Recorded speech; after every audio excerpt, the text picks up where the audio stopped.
There was a particular hush in the dining room of Salvetis the night Lily Adams moved among the tables, a hush that smoothed over the clink of silverware and the low murmur of men in tailored jackets until it became its own instrument, a careful, surgical silence. Chandeliers threw pale scales of light onto marble that had seen too many brief confessions. The air smelled faintly of lemon polish and something richer from the kitchen, butter, thyme, the slow caramel of onions. Lily kept to the edges of that hush, a shadow in a black skirt and crisp white apron, adjusting the small weight of a pen between her fingers as if it were something to be anchored to. If you like slow-burn thrillers with a human heart, stay with this one until the end. And if a story about secrecy, small mercies, and the strange things people hide, subscribe and hit like so you don't miss what comes next. She had learned, by habit and necessity, the choreography of invisibility, where to stand so the chandeliers wouldn't catch the tremor in her hands, how to move so that a patron's eye slid along her without registering the tremor at all. Her tongue had practice in voices she did not belong to. Her fingers knew another language entirely. Across a corner table, Mrs. Corsetti watched the room through glasses that softened everything into watercolor, and when Lily crossed past her, the older woman slipped a thin finger against the edge of the napkin and signed.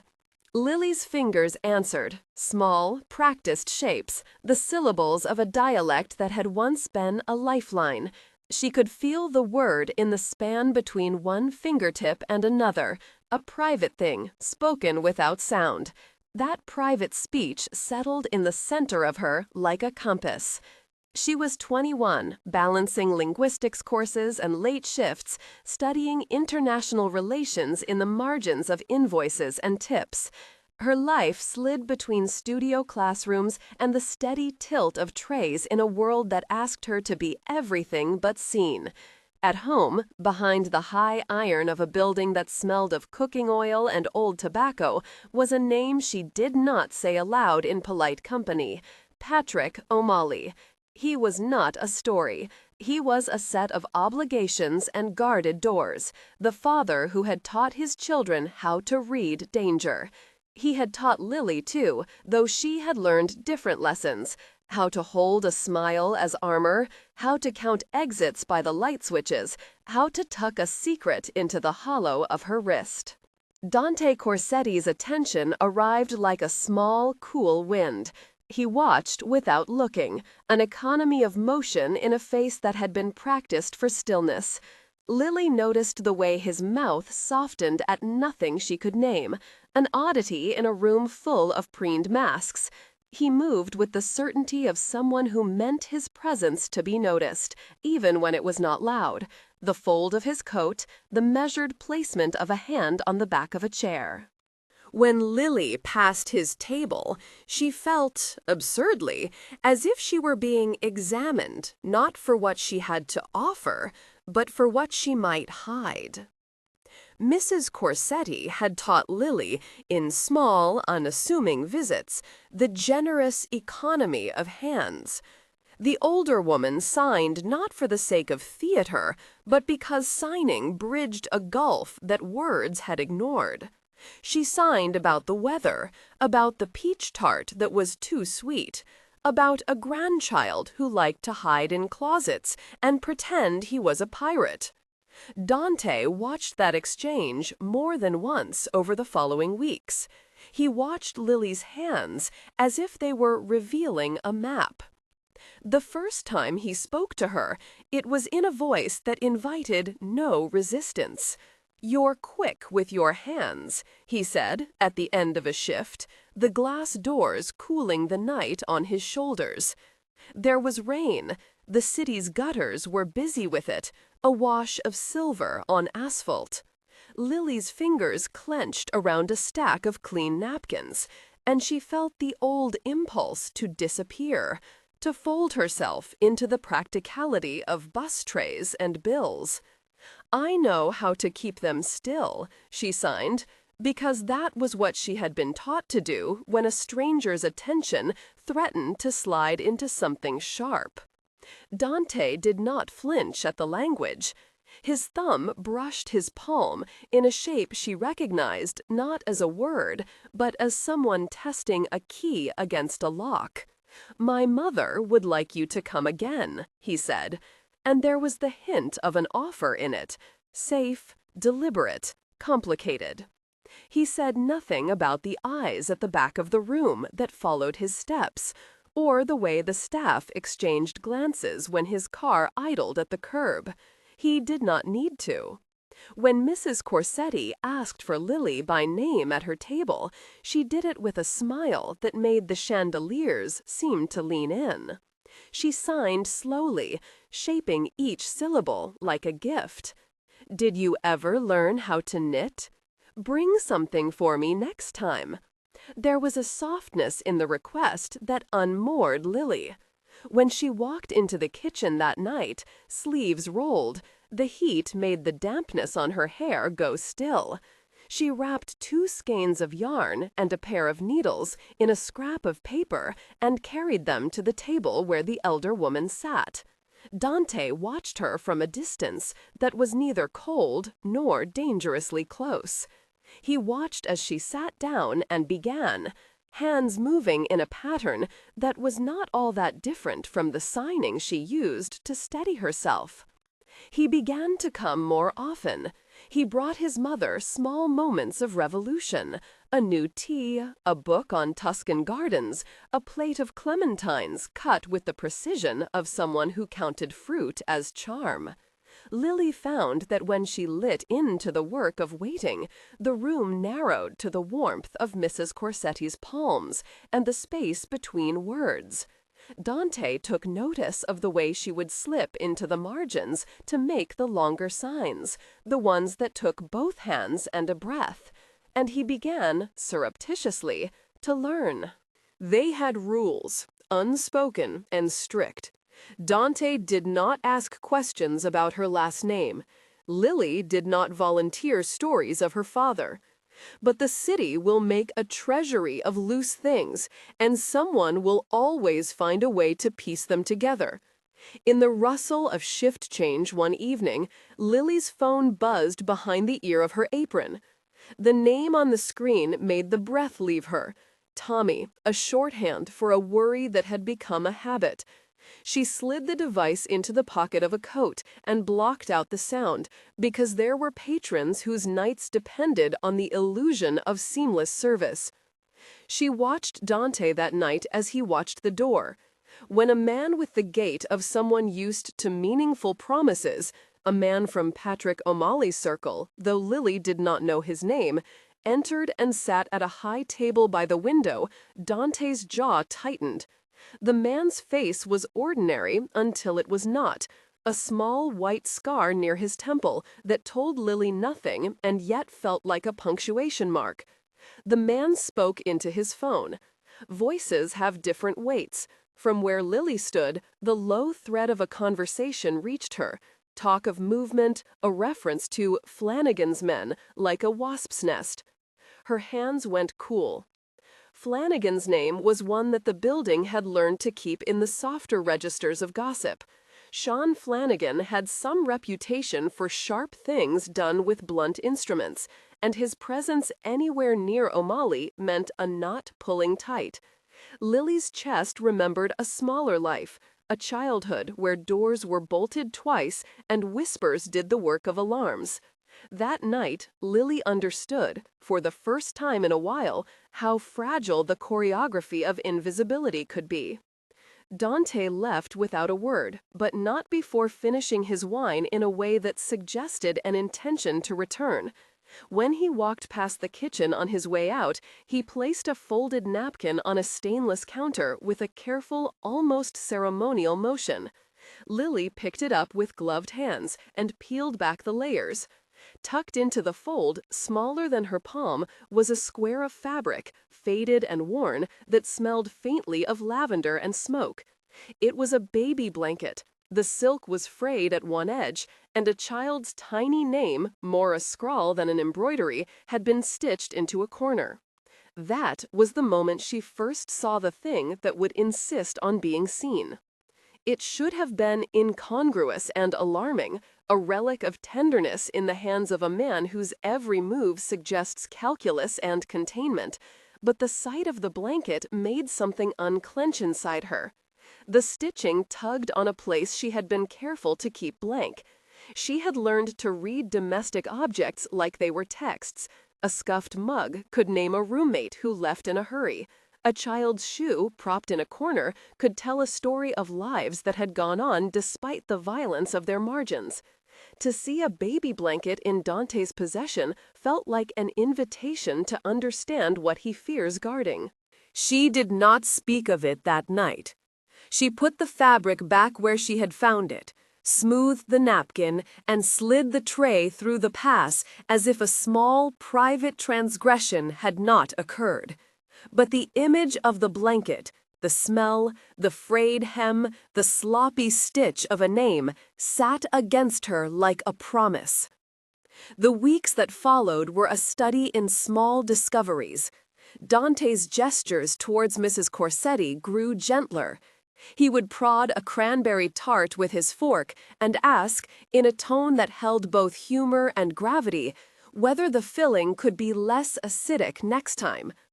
Once, in the sunshine of the estate's enclosed garden, he allowed Lily to help press a new stone into a miniature path.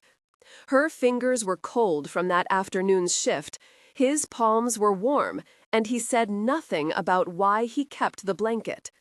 He signed clumsy phrases he had seen Mrs. Corsetti use before and laughed when he missed the mark. Watching him try and fail and try again was like watching a man learn to trust that he would not be judged for being tender. There were, inevitably, questions that did not belong to the garden. One night, returning from a late shift, Lily found a photograph folded into the pages of a menu she had been cleaning. It was an old picture, a small apartment, a mop propped against the wall, and a woman laughing with an infant balanced on her shoulder. The child held a blanket with the same faded pattern. On the back, in a slanting hand she could not place, were 3 words, "For your first winter." Lily kept the photograph in the pocket of an apron until her shift ended. She took it home and unfolded it on the narrow table in her kitchen. The apartment smelled of frying onions and dish soap. Outside, rain made a steady percussion on the fire escape. Tommy texted and asked something about their mother. She replied in a clipped series of signs to herself because writing it down felt too permanent. There was a helplessness to the snap of her fingertips that felt like an ancient language. Protect, do not get caught, do not make it worse. That protection had been Patrick O'Malley's trade for a long time, and it had come with a price that Lily could feel like a bruise without seeing the wound. He was a man who had been given a map of what it meant to survive, and had used that map to direct others. He had wanted different things for his children than the most dangerous rotation of his business. He wanted decent marriages, clean apartments, a life that did not take up space in the city's rumor mills. He had not learned how to do gentleness without cost. The world had carved him into outlines that fit too well into old roles. Dante, however, was not an exact inversion of that world. He had his own hard edges. He moved people with a look that made them do what he needed without the spectacle of a demand. He kept reports in his phone and men in positions that made it possible for a building to feel safe simply because he set the alarm. But the baby blanket complicated him. There was no reconciliation for the image of a man who could order a table cleared with the mere raising of a finger, and yet who also folded a child's blanket with the kind of care that belonged to someone who feared the world too much to let love be uncomplicated. When Lily finally asked, in a roundabout way that felt like tiptoeing toward a ledge, Dante's laugh was a careful instrument. "You ask too many things," he told her, signing awkwardly as if the language could be turned into a fence to keep soft moments private. "That blanket belonged to someone I loved badly. I do not like to be seen with it." "Why hide it?" she signed back, because asking aloud felt like handing him a weapon. He looked at her then, full on, and in that look was an entire country of histories he had not mapped for her. "Because everything I touch becomes evidence," he said, and when he spoke those words, they landed like stones into a pond. The ripples went outward. What did it mean to be loved in a life organized around leverage? What did it mean to be afraid of the softness that might make you weak? They began, slowly, to trade fragments. Lily let Dante see the worn edges of the photograph. He let her hold the blanket for a moment, feeling the thread between her fingers as if reading a palm. "My sister," he said once, under breath and rain, "she had a child, and there was a time—" He did not finish that sentence. He did not need to. The half-truth made space for her to fill what she needed to know.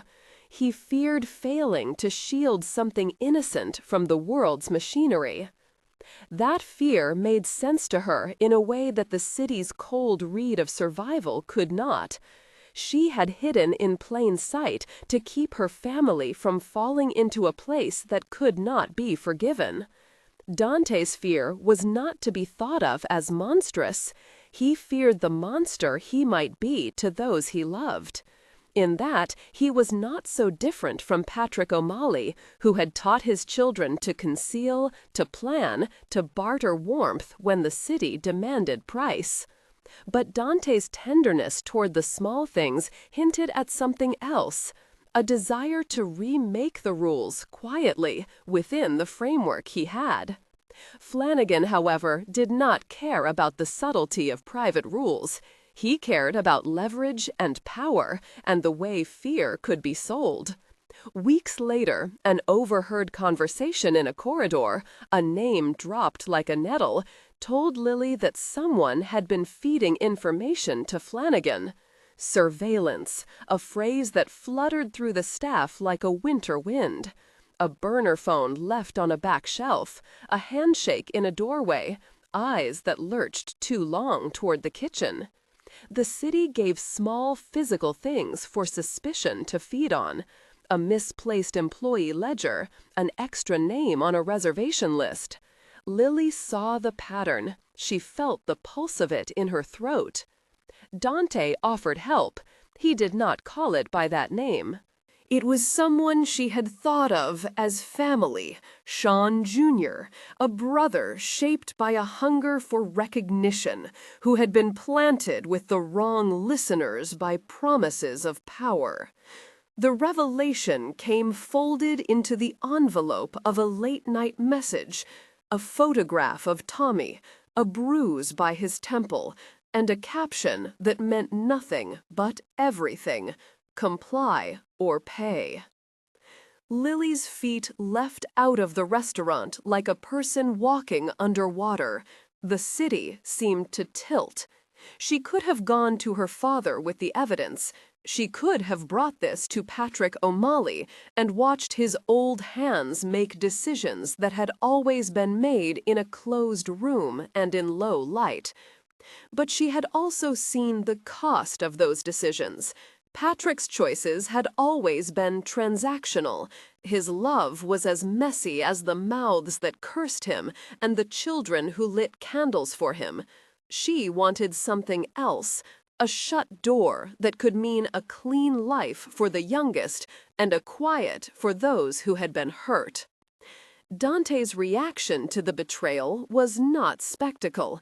He tightened his jaw, made a plan that was not theatrical but efficient. He said they would meet at a neutral place, an old warehouse by the docks, a long, echoing box of a room that smelled of salt and old fish and metal. He called for a meeting that was not quite a negotiation. It would be a revelation, the ledger laid where men could see it, the names put in the light so that whatever remained of honor could be offered a choice. Lily agreed with a suppression of the part of her that wanted to run. Standing at the window of the safe house, she watched the rain become a curtain and understood that thresholds had meanings she could no longer afford to ignore. That night, she took the photograph of the blanket again and tucked it into the lining of her coat. The cloth's weight was a buoyant thing, a small piece of tenderness she could hold against the harder angles of the rest of her decisions. On the day of the meeting, the air smelled of brine and oil and the city's loud indifference. The warehouse sat a little off the path, a hulking presence that swallowed sound. Men moved with the slow assurance of those who had practiced menace. Lily's fingers, habitually busy, found the folded edge of the blanket and smoothed it. Dante stood close enough that she could feel the heat of his arm without looking. His hand found hers for a fraction of a moment. His touch was practical and intimate in a way that did not demand answers. When they stepped into the building, the light dropped into darker pools. The men from the O'Malley side and a scattering of Flanagan's people were there, shifting like restless birds.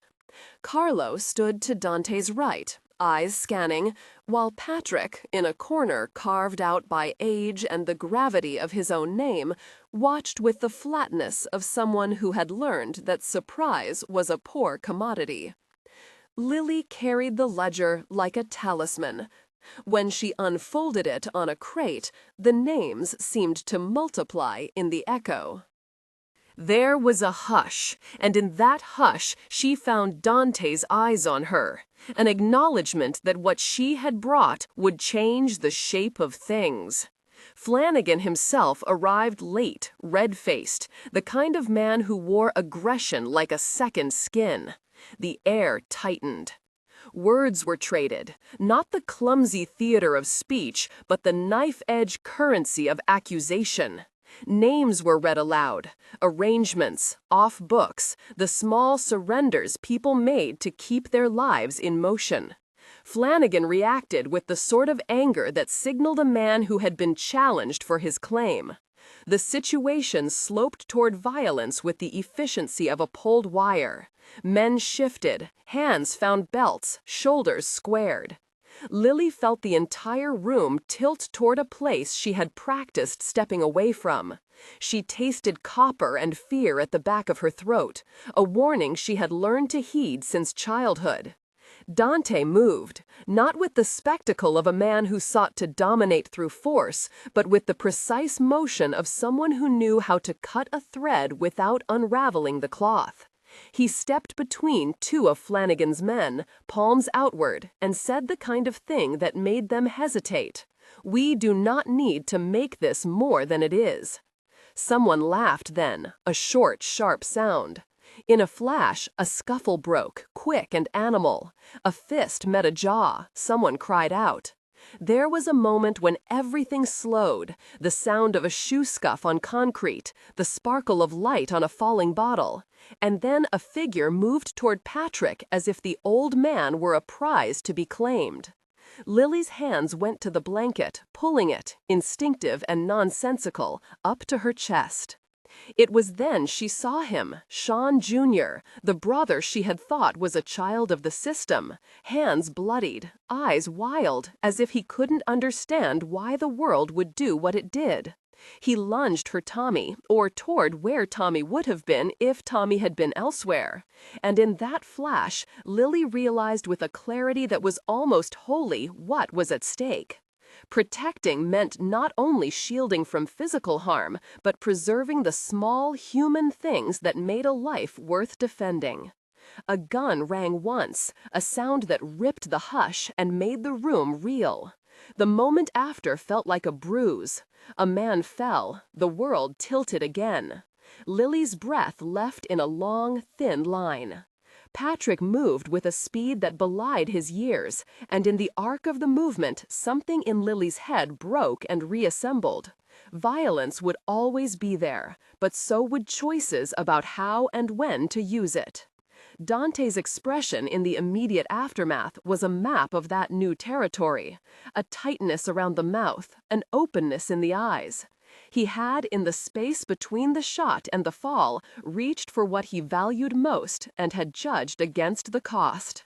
The blanket was still at Lily's chest, and in that absurd act, holding a child's cloth in a room where men collapsed, she finally understood the cleaving force of his fear. He had hidden that blanket because he feared that the softness it implied could be exploited, used to make him vulnerable, turned into leverage by those who did not know how to love. He feared that tenderness could be punished. But in the way he had stepped forward, he showed that fear could also become a kind of courage, a refusal to let a softer thing be trampled. To hold a blanket in a place where people would have balanced ledgers and grudges was, in its way, to claim that there was still room for care. After the gunfire settled into a seam of quiet that felt fragile as spun glass, choices were made in the low light. Flanagan's men retreated with the dignity of those who had been bested at a table where they thought themselves dealers in fate. Patrick's face was a geography of decisions.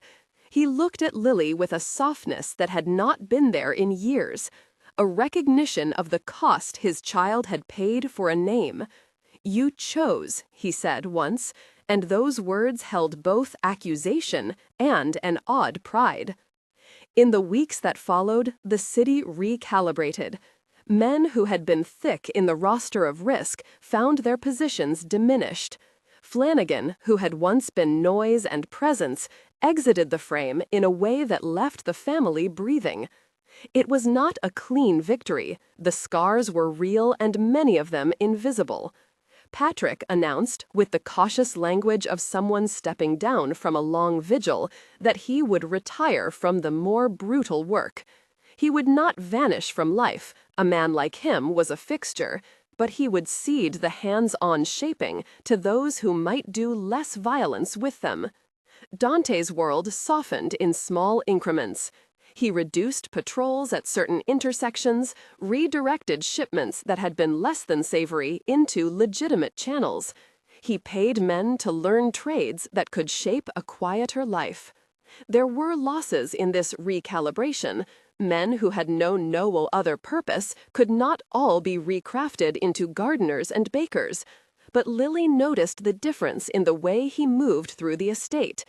He no longer kept the blanket crumpled in the back of the glove compartment. He wrapped it with a newspaper and placed it on a shelf in a guest room, where sun found it in the afternoon and the threads warmed like a thing given space to breathe. Lily's integration into the Corsetti orbit was tentative and deliberate.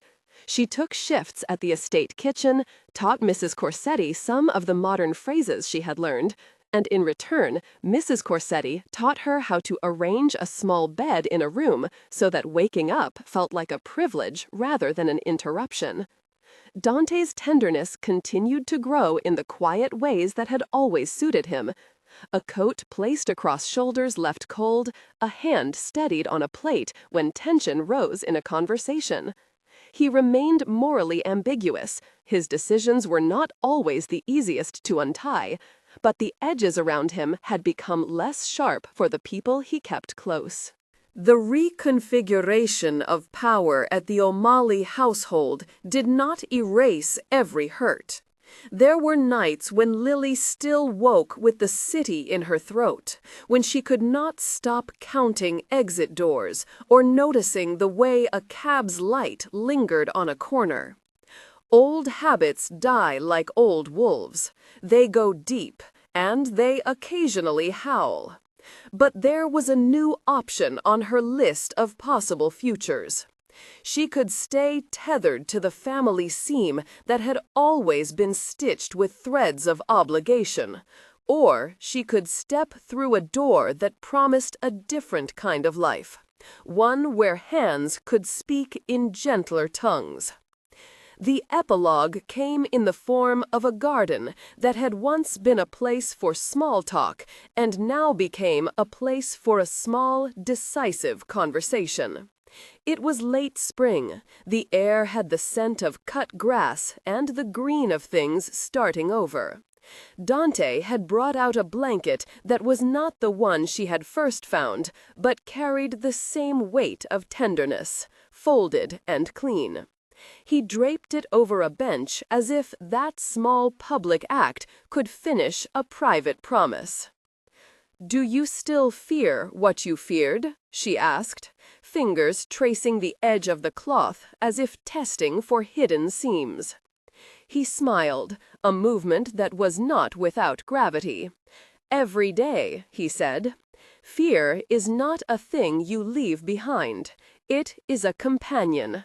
The question is what you do with it." She placed her hand over his. His palm was steady, his fingers warm. The city's distant noises, a delivery truck, a siren that would not become a tragedy, hung like a reminder that life would always include alarms.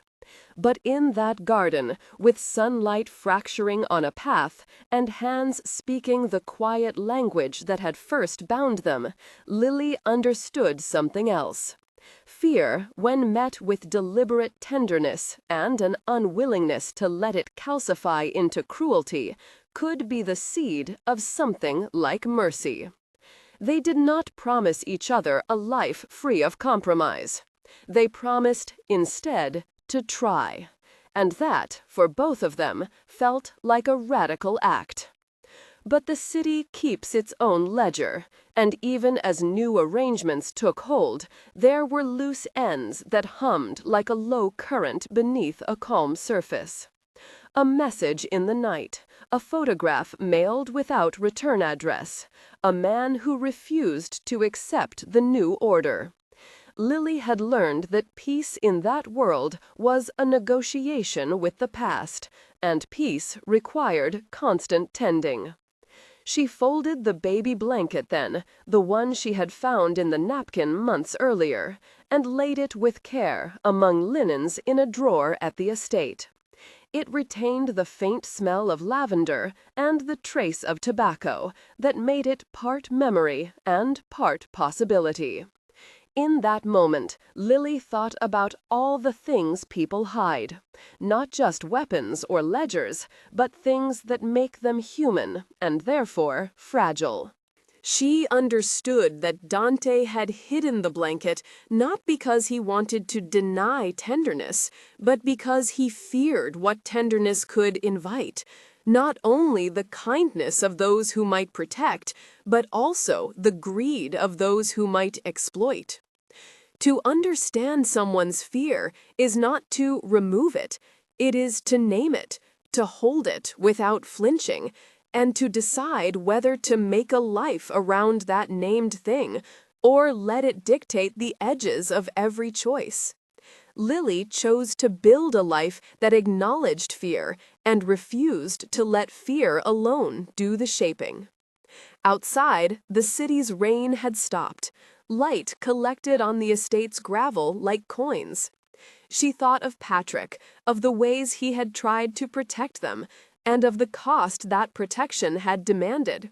She thought of Tommy, of the brother whose smallness had once made him a target, and of the fact that some nights the only real work was staying small enough to survive and brave enough to change when the opportunity came. When Dante signed to her, a clumsy, careful sequence he'd learned from Mrs. Corsetti, she laughed softly and answered with precise fingers. In their small shared language, the word they made was not one name or another, but a promise to keep each other safe, to let hands and tenderness be part of the architecture of their days, to be brave enough to bear fear together.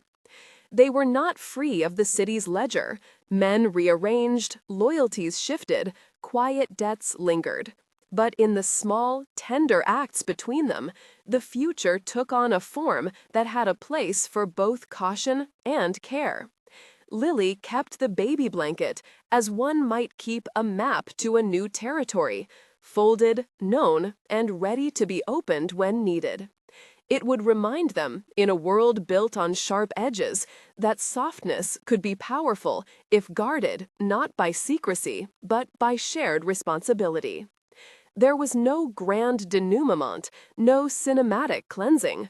What there was instead was a careful tending, a father stepping back from a stage where he had been center, a man learning that tenderness did not have to be a pocketed shame, a woman who had been invisible beginning to claim her voice by the simplest of means, the steadiness of her hands, the way she chose where to stand. The city would keep its noise, the ledger would keep its ink, but in the quiet between them, with a small blanket in a drawer and the knowledge of what that blanket meant, something like hope took root. Outside the garden gate, traffic resumed its indifferent choreography. Inside, hands spoke, and that language, woven from years of survival and the small daring of those who love, made a new kind of map. Lily had found, in a napkin and a child's blanket, a key to understanding a man who had been more myth than person to her at first glance. She had found not only his fear, but the shape of his love, and in naming both, she had found a way to keep walking forward. The photograph waited on the mantel like something that had learned to be patient. It was nothing more than a square of glossy paper, edges soft with handling, a child asleep with a curl on one cheek and a bit of cloth bunched at the shoulder. The cloth was the same weave as the blanket in Lily's drawer, an off-white thread worked into a tiny, uneven stripe. And even from the photograph, she could smell the faint suggestion of lavender. Someone had held the infant close and then let that closeness become evidence. She carried it to the window and watched light gather on the glass, thinking of how small proofs could unsettle the largest certainties. Dante sat across the room, his hands folded on his knees, his expression gone flat in that way that meant he had already mapped the practical routes of the ensuing trouble. He did not reach for the photograph when Lily held it out. Instead, he closed his eyes for a single breath and then opened them, as if asking permission to speak. "It's from him," he said. The words came in the careful rhythm of someone who had learned to shape speech around landmines. Or from someone who wants me to think it is.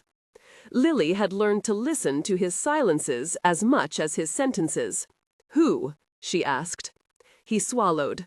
"Moretti," he said finally, "or those who answer to that name. He refuses the peace. He refuses to vanish quietly." The name landed with a slow clatter. Moretti had been part of the ledger long before Dante had stepped away. In the city's memory, he was the sort of man people invoked in warnings. He was also the man who rarely sent photos and never left them on people's mantels. Patrick came when Lily knocked on his door. He did not need the photograph shown to him to feel the shift in the air. He examined it with the same clinical attention he gave to the estate's accounts, the line of a stitch, the faint smear at the corner. He did not speak of fear. He sat instead and began to plan, the way hands become a language when mouths must hold a silence. "We have two options," Patrick said.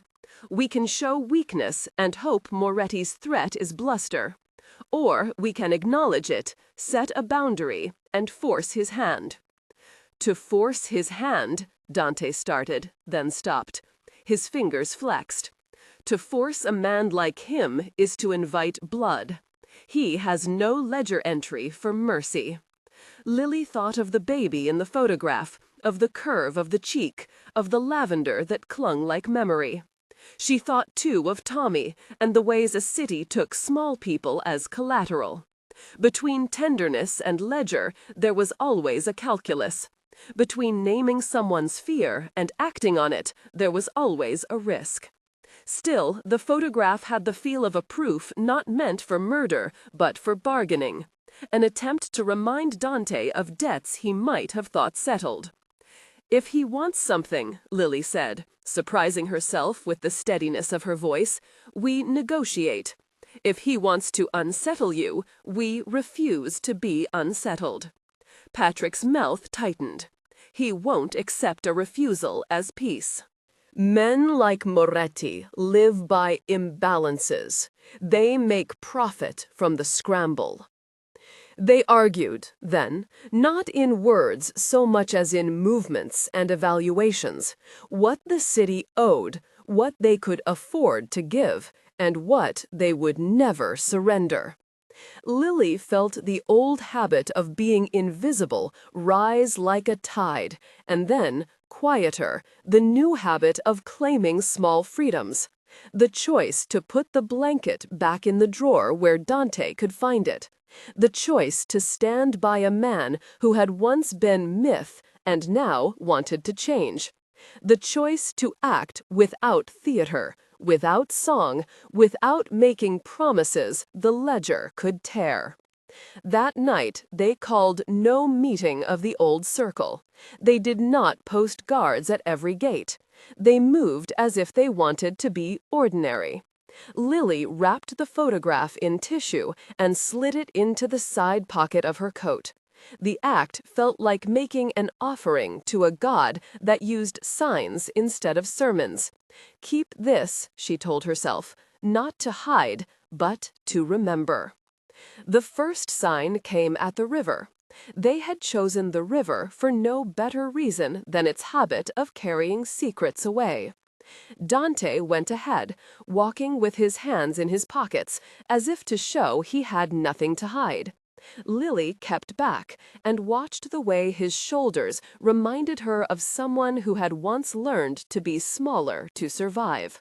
He paused where the canal narrowed, by the old stone arch, and turned when he heard her.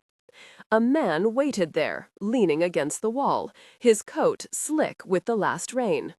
He had the look of someone who belonged to the ledger's darker side.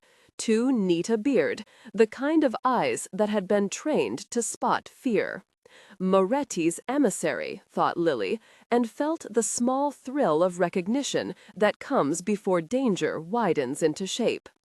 "You sent a photograph," Dante said without greeting. The man's smile was economical. He held out a small object, a coin, dull with age, stamped with a mark that had once belonged to Dante's former house. He let it fall between them, and it landed with a sound like a final notice. "Moretti says he'd like an audience," the man said. "He prefers to do things properly." Dante picked up the coin with 2 fingers and turned it over. "He prefers proper when it suits him," he said. "He prefers violence when it suits him more." "Then tell him to suit himself," the emissary said. "Or tell him you're willing to listen. A man who refuses to listen grows small fast." Lily watched the man's eyes flick to her, assessing, weighing. His gaze rested on the small bump of the blanket pocket, and then away, as if the sight disturbed her surprisingly. In that movement, she saw the map of the city's economy. Tenderness as currency, threat as leverage. "We will listen," Dante said, and the sentence was a treaty of sorts, an admission that hard choices were sometimes necessary in order to make gentler ones possible. The emissary nodded and turned to go, the shadow of an order following him like a tail. He did not look back. They spent the rest of the night planning with the peculiar precision of those who keep their lives on balances. They decided on a neutral place, an old warehouse on the east side where the light pooled, and the men who ran errands for Moretti felt the presence of the lawless like an old habit. Patrick would come with two men who had no appetite for spectacle. Lily would stay near the edges, in case softness had to be used as a shield rather than as a secret. Dante would go as the man he had been and as the man he was trying to become, both versions wrapped in the same coat. The morning before the meeting, Lily folded the blanket again and for a moment held it to her face. It smelled faintly of lavender and of tobacco ash and of 1,000 small mornings. She thought of the child in the photograph and wondered what it meant to be an artifact of someone's history, an object that could be used to wound or to plead. She thought of the ledger and its ink and of all the ways the city kept score. When they left for the warehouse, the sky was the clean gray of a day that had not yet decided whether to be kind. The streets were busy with other people's reconciliations, vendors calling prices, a courier who had misread a schedule, lovers who argued in a language that sounded like song. Lily walked with them, the photograph tucked into her pocket like a secret she had chosen to bear. They entered the warehouse through a side door that smelled of salt and old rope. Inside, light fell through high windows, and dust floated in slow, deliberate speeches. Men leaned on crates, waiting, their faces half captured by shadow. At the far end, Moretti sat like an idea given a body, a man with an old face, a jaw that had been sharpened by decades of choosing advantage over mercy. He greeted them with that same cautious politeness he used when collecting a debt. "You brought yourself," he said. "I thought perhaps you would send a lamb." "We brought enough," Dante answered, and Lily heard in his voice the cautious steadiness of someone who was beginning to understand negotiations as a way to keep tender things safe. Moretti's eyes flicked to Lily then, and something like recognition crossed his face for an instant, as if he had seen the photograph already and found her present to its evidence. He did not let that show. "We have nothing against women who keep others safe," he said. "We have only questions." The meeting unfolded in the slow, precise manner of people who had practiced distrust until it became a ritual. Offers were made and counters proposed. Moretti spoke of territories that could be reallocated, of racks in which debts might be placed for future retrieval. Patrick listened and adjusted his posture, giving ground where it would keep blood from being spilled. Lily watched the ledger shift with a cold unease. Offices were traded like pieces on a board. Names moved on and off lists. Beneath each polite sentence was the possibility of reprisal, and in reprisal, the city claimed children and blankets and the small freedoms of women who wanted only to give a child a morning with lavender. At a point when the negotiations seemed to be stabilizing into a new crooked equilibrium, Moretti leaned forward. "There is one condition," he said, "one thing that will make this all easier." Dante's face did not change. Lily felt as if the room had grown smaller. "Name it," Dante said. Moretti smiled, the smile of a man used to having the maps of other lives unfolded for him.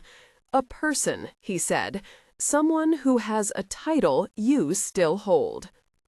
The silence that followed had a sound Lily had come to recognize, a low, industry-inherited groan of someone hearing a price for tenderness. She thought of Tommy and of all small people who could be pressed into the ledger for convenience.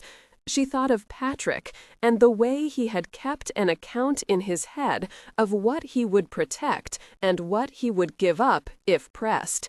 She thought, most of all, of Dante and of the dangerous hope that came when a man tried to be less of what the ledger needed him to be.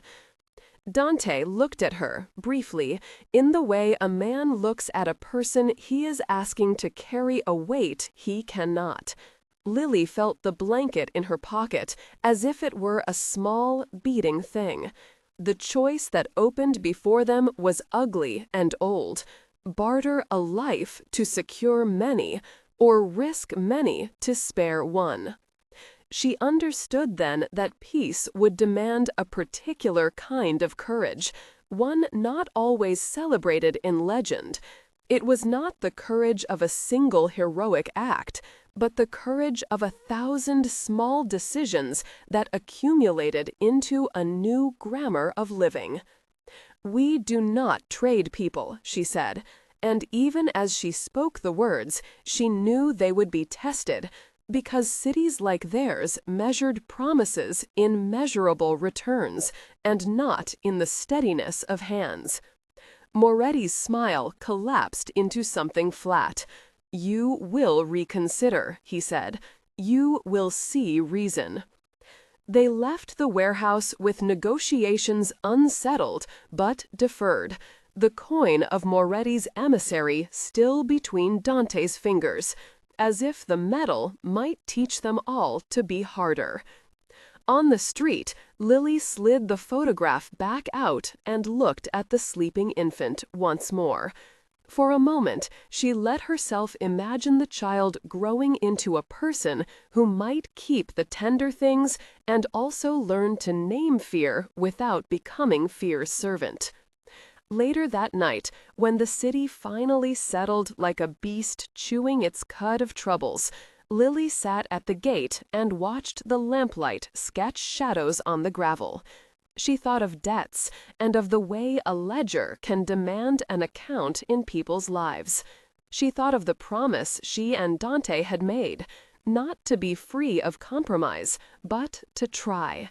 The trying, she now understood, might bear a cost no one in their little household could yet calculate.